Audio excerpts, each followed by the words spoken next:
안녕하십니까. CJB 아침 뉴스입니다. 올해 연말이면 청주 지역 보건소 3곳의 보건소장이 정년을 앞두고 공로연수에 들어갑니다.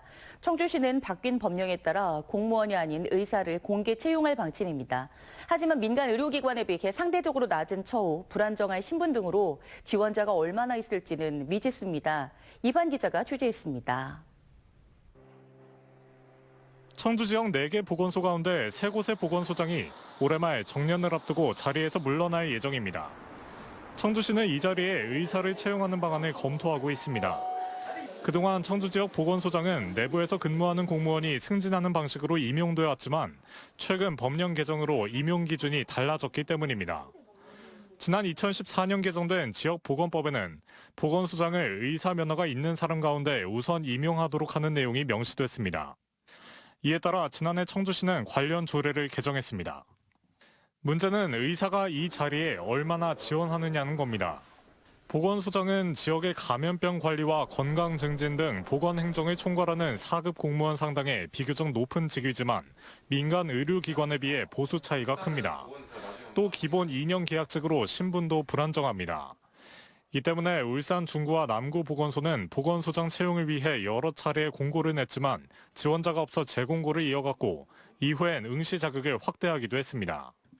임상의사가 진료를 하면서 받을 수 있는 수입에 비해서 보건소 업무를 하면서 얻는 수입이 매우 적을 것으로 생각이 되고요. 임상 업무 더하기 보건 행정을 같이 수행할 수 있는 인력층이 청주시는 다음 달 우선적으로 보건소장 1명 자리를 놓고 의사 채용에 나섭니다. 하지만 만약 채용이 불발될 경우 기존 방식대로 내부 승진을 통해 보건소장을 충원할 방침입니다. CJB 이환입니다. 얼마 전 고양이 20여 마리가 배설물이 가득 쌓인 공간에 방치되고 있다는 소식을 전해드린 적이 있었습니다. 이후 청주시가 현장 점검에 나섰지만 소유주의 반대로 무산됐는데요. 청주시는 동물학대 정황을 확인하고 수사할 수 있는 권한까지 갖고 있지만 이후 별다른 조치는 취하지 않고 있습니다. 김민영 기자입니다. 언제 치웠는지 가늠하기조차 어려울 정도로 바닥에 배설물이 쌓여 있습니다. 고양이 20여 마리는 그 위를 밟고 또 앉고 누워 지냅니다. 고급 품종묘 렉도를 전문적으로 판매했던 A씨의 고양이 사육 컨테이너 모습입니다. 수의사는 이런 오염된 환경이 고양이 건강에 악영향을 줄 수 있다는 소견을 내놨습니다. 아이들이 또 사족보행을 하다 보니까 배설물들 위에서 이렇게 걸어다니고 그러면 걔네들을 그루밍하면서 섭취를 하게 될 수 있고 그러면 구토, 설사 그런 세균성 장염 바이러스 이런 것들에 노출도 될 수 있고요. 방광염, 요도염, 신장 손상. 이 때문에 청주시도 동물학대 정황을 파악할 목적으로 출입 점검을 시도했지만 A씨는 직접 과태료 처분을 받겠다고 하며 점검에 응하지 않은 걸로 알려졌습니다.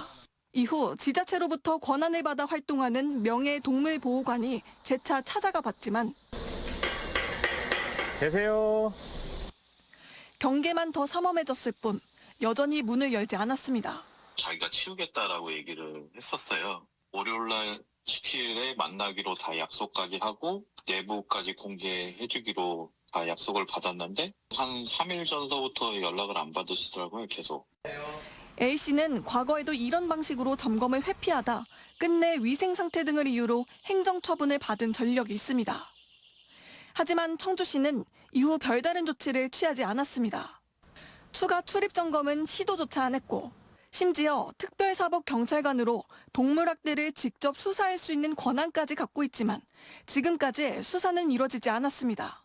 특사경이 해당 업무를 조금 더 적극적으로 하고자 동물학대 행위 범죄를 하고 있는 사람에 대한 어떤 체포까지 염두에 두고 압수수색을 하고 하면은 충분히 다 행사할 수 있는 권한이거든요.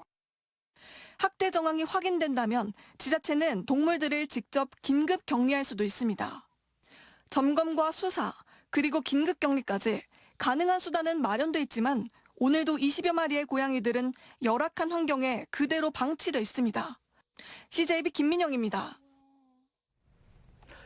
용인 반도체 산단을 위한 송전선로가 청주와 충주, 음성 등 도내 곳곳을 지나는 것으로 확인된 가운데 전국에 계획된 가운데 전국의 송전탑 반대 대책위원회들이 연합해 서울까지 반대 대행진을 시작했습니다. 대책위는 현재 송전선로 계획은 충북 도민의 생존권을 위협하는 행위라며 에너지 불평등이자 지역을 수도권의 식민지로 전락시키는 계획일 뿐이라고 강력 규탄했습니다. 이번 송전선로 계획은 정부의 메가 프로젝트 추진의 일환으로 용인 반도체 산단에 전력을 공급하기 위해 수립됐으며 단양을 제외한 충북 10개 시군에 345kV급 이상의 초고압 송전선로가 가설될 예정입니다. 진천군과 진천군의회는 어제 군청 브리핑룸에서 기자회견을 열고 격이 다른 진천 건설을 위한 공동 선언문을 발표했습니다. 진천군과 군의회는 미래산업과 농업, 교육, 문화 등 5개 분야별 발전 방향을 제시하고 지역 발전을 위해 상생 협력하기로 했습니다. 이번 공동선언은 진천군의회가 집행부에 대한 견제와 감시를 기반으로 지역 발전을 위해 함께 협력하자고 제안해 이루어졌습니다. 충북교육청의 온라인 학습 플랫폼인 다채움에 학생이 스스로 공부할 수 있는 새로운 서비스가 도입됐습니다. 그동안 교사가 수업이나 과제를 배정하는 방식에서 벗어나 학생들의 자발적인 이용을 늘리겠다는 건데요. 높은 가입률에 비해 떨어지고 있는 실제 이용을 얼마나 끌어올릴 수 있을지 주목됩니다. 이민아 기자입니다. 태블릿으로 짧은 개념 설명을 듣고 곧바로 문제를 풀어봅니다. 정답은 바로 확인할 수 있고 틀린 문제는 오답 노트에 자동으로 저장됩니다. 현장 교사들이 직접 만든 5분 안팎의 개념 영상과 문제풀이를 묶어 학생들이 짧은 시간에도 학습할 수 있도록 했습니다. 예전에는 체험 책방으로만 했었는데 지금은 태블릿으로 짧은 영상이랑 간편한 문제가 있어서 좋았어요. 충북교육청이 온라인 학습 플랫폼인 다채움에 새롭게 장착한 오늘의 학습입니다. 초등학교 3학년부터 고등학교 1학년까지 이용할 수 있고 하루 30분에서 40분 분량의 교과와 더불어 학습 흥미를 유발하는 비교과 콘텐츠가 제공됩니다. 이번 서비스가 초점을 맞춘 건 학생들의 자기주도 학습입니다. 공부의 필요성은 인식하고 있지만 학생들이 스스로 계획을 세워서 어떤 내용을 지속적으로 공부할지 그런 것들 학생들이 잘 모르는 것 같습니다. 기존 다채움은 교사가 수업이나 과제 등을 배정하는 방식이었습니다. 반면 오늘의 학습은 별도의 배정 없이 학생이 직접 접속해 학습할 수 있도록 한 것이 가장 큰 차이입니다. 교사가 별도의 수업 과제 평가 배정 없이도 학생이 매일 다채움에 접속하여 자신의 필요한 속도에 따라서 교과 및 범교과 콘텐츠를 학습하며 자기 주도적 학습 습관을 자연스럽게 형성하도록. 관건은 학생들의 자발적인 이용입니다. 지난 6월 말 기준 다채움의 학생 가입자는 13만 2천여 명으로 가입률은 85%를 넘어섰습니다. 하지만 같은 달 한 번 이상 접속한 학생은 3만여 명에 그쳤습니다. 교사가 개설하는 채움 클래스 등 학교 현장에서 다채움 활용은 확대되고 있지만 학생들이 스스로 찾는 플랫폼을 만드는 것이 과제로 남아있는 겁니다. 이에 따라 교육청은 주간 월간 지속 방문율과 하루 학습 완료율 등을 분석해 학생들의 자발적인 이용이 실제 학습 습관으로 이어지는지 검증할 계획입니다. CJB 이민아입니다. 충북사회복지공동모금회는 경남 거제시와 통영시 등 집중호우 피해 지역 주민들을 돕기 위해 호우 피해 특별모금을 실시합니다. 특별모금은 충북 공동모금회 농협 계좌를 통해 다음 달 15일까지 진행되며 전국재해구호협회를 통해 피해 주민들에게 지원됩니다. 중앙재난안전대책본부에 따르면 지난 광복절 연휴 기간 남해안 일대에 내린 집중호우로 주택과 도로 침수 등의 피해 신고는 2,500여 건, 인명피해는 5명이 발생한 것으로 집계됐습니다. 청주 상공회의소 차태환 회장은 어제 이장섭 청주시장에게 청원생명축제의 성공적 개최를 기원하며 1,500만 원 상당의 입장권 3,000장을 기탁했습니다. 청주상인은 지역 내 소외계층에 축제 관람을 지원하고 축제 참여 분위기 확산에 동참하기 위해 입장권을 기탁했습니다. 2026 청원생명축제는 오는 10월 2일부터 11일까지 열흘간 오창읍 미래지 농촌 테마공원에서 풍성한 가을 청원생명을 맛보다를 주제로 열립니다.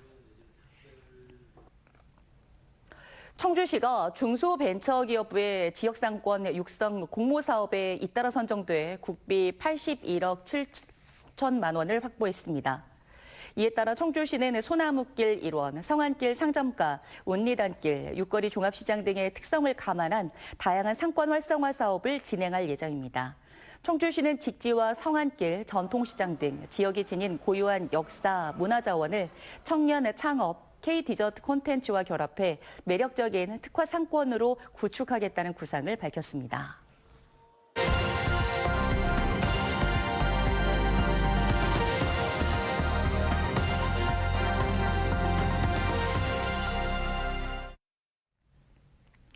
올해도 대청호가 녹조로 몸살을 앓고 있습니다. 폭염과 강한 햇볕이 이어지면서 올해 조류경보는 지난해보다 열흘 이상 일찍 발령됐는데요. 녹조는 물론이고 독소까지 없애기 위해 플라스마 기술을 활용한 자율 이동형 설비까지 투입했습니다. TJB 오인균 기자입니다. 물이 온통 녹색으로 변한 대청호 상류.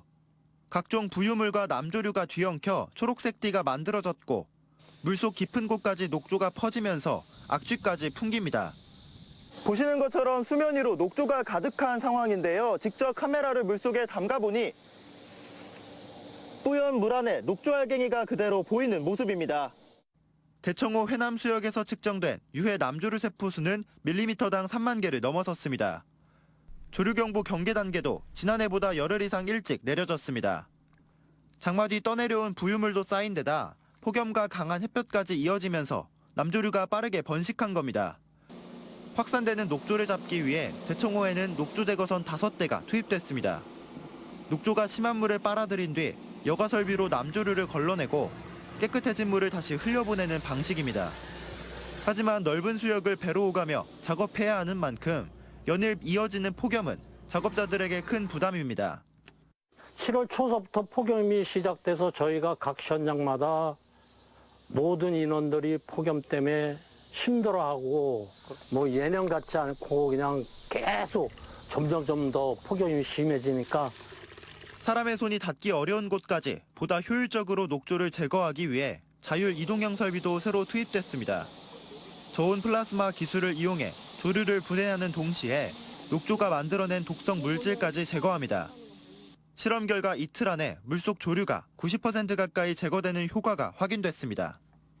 GPS 기반으로 저희가 녹조가 많은 곳을 찍어주면 그냥 알아서 가서 다 처리하고 돌아오는 거입니다. 플라스마가 저희가 제거하고 싶은 조류랑 독소를 완벽하게 제거를 해주는 그런 기능을 갖게 되거든요. 폭염이 계속할 것으로 예보된 가운데 취수원과 가까운 문의와 추동 수역에도 조류경보 관심 단계가 내려진 상황. 환경당국은 대청호 곳곳에서 녹조 제거 작업을 이어가는 한편 정수 과정에서도 녹조와 독성물질을 철저히 걸러내 먹는 물 안전을 확보한다는 방침입니다. TJB 오인균입니다. 단양구는 대표 관광 명소인 시루섬 기적의 다리 개장식을 오늘 오후 7시에 갖기로 했습니다. 시루섬은 지난 1972년 태풍 베타로 인해 남한강이 범람하면서 주민 242명이 생사의 갈림길에 섰던 아픈 역사를 간직한 곳으로 대다수의 주민이 물탱크 위에서 서로를 의지하며 14시간 버틴 끝에 극적으로 구조됐습니다. 구는 자연 경관과 시루섬의 역사를 결합해 관광 콘텐츠를 개발해 관광도시 단양을 한층 강화할 방침입니다. 충북교육청이 오는 24일부터 7년여 만에 교육부 종합감사를 받습니다. 감사 대상은 2023년 1월부터 올해 8월까지 교육행정 전반으로 2019년보다 10명가량 많은 24명 안팎의 감사 인력이 투입됩니다. 지난 2019년 종합감사에는 65건이 지적돼 660명이 징계와 경고, 주의 등의 처분을 받았습니다. 올해 해외 연수를 취소한 청주시의회가 어제 의원과 직원들의 정책 역량 강화를 위한 1회 청주시의회 의정 아카데미를 충북대학교 평생교육원 신원임홀에서 열었습니다. 의정 아카데미는 청주시의회와 충북대 평생교육원, 나라살림연구소의 업무 협약에 따라 오는 11월까지 지속적으로 열리게 됩니다. 한편 어제 첫 강의는 추가 경정 예산안 심의에 대비한 재정 용어 해설과 예산서 구조 분석 등 실무를 중심으로 진행했습니다. 괴산군은 2026년도 정책 실명제 중점관리 대상 사업 110건을 선정해 군 홈페이지에 공개한다고 밝혔습니다. 정책 실명제는 주요 정책의 결정과 집행 과정에 참여하는 공무원의 실명과 의견, 추진 상황을 군민에게 투명하게 공개하는 제도로 총 사업비 10억 원 이상의 대규모 투자 사업과 5천만 원 이상의 연구 용역 등이 대상입니다. 올해 공개된 대상 사업은 총 110개 사업으로 사업 내역서는 괴산군 홈페이지에서 확인할 수 있습니다. 청주 상당경찰서는 퇴원을 시켜주지 않는다는 이유로 병원 직원을 흉기로 위협한 40대 중국인 A씨를 체포해 조사하고 있습니다. A씨는 그제 오후 11시 10분쯤 퇴원시켜달라는 요구를 병원 직원이 거절하자 간호사실에 있던 가위로 직원 2명을 위협한 혐의를 받고 있습니다. 경찰은 정확한 범행 경위를 조사한 뒤 A씨에 대한 신병 처리 방향을 결정할 방침입니다. 습하고 더운 날씨에 건강 각별히 챙기셔야 되겠습니다. CJB 아침 종합 뉴스 모두 마칩니다. 고맙습니다.